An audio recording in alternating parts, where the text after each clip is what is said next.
acho que as redes elas podem fazer essa armadilha de pensar que quantidade é qualidade. Tenho muitos amigos, mas qual é a qualidade da conversa? Principalmente se você olhar para a amizade no sentido de uma construção de diálogo, porque também as redes nos colocam nesse lugar, muitas vezes, de protagonista, então a gente aprende a falar para a câmera, a gente aparece nos stories, a gente faz quase um Big Brother da nossa vida, e aquilo ali dá de novo, uma sensação de que você está trocando, mas na verdade você está falando. As relações que precisam de uma troca, de um diálogo, elas vão demandar mais tempo, elas vão demandar mais intenção, e só assim a gente se conecta de verdade.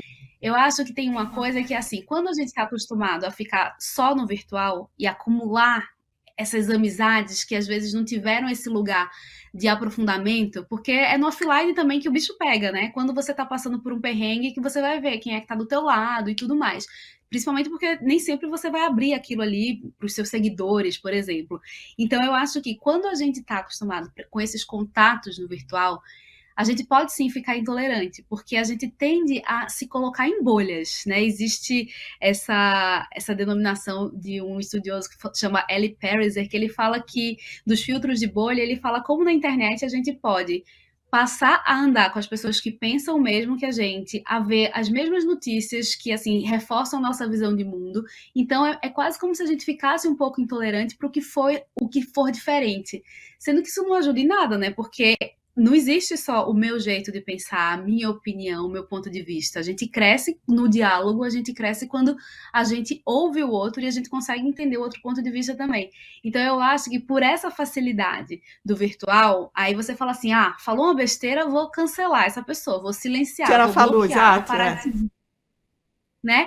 Mas assim, você não faz isso no offline, você não tá no meio de uma conversa e você sai de um diálogo correndo. Então eu acho que existe essa facilidade de você ser um pouco mais ríspido no virtual, mas eu acho que também é uma oportunidade de a gente olhar como é que a gente está tecendo as nossas relações. Eu sempre penso que assim, a gente está querendo mudar o mundo, né? E a gente não consegue ficar no grupo da família se tem uma discordância por política.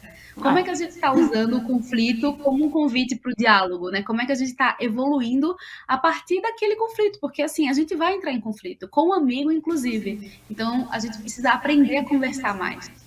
Porque a gente fica muito tempo conectado, né? A gente muitas vezes já acorda e pega o celular, a gente nem escovou os dentes e a gente já abriu uma rede social e de repente a gente foi impactado por aquilo ali, pela conquista de uma pessoa, por uma notícia triste, e muitas vezes a gente pensa que esse tanto de conexão é mais uma coisa da nossa vida e a gente não reflete sobre as implicações que isso tem na nossa vida pessoal, nas nossas emoções, na nossa vida como sociedade. Então, o nosso convite é para que a gente pense coletivamente na internet que a gente quer que exista.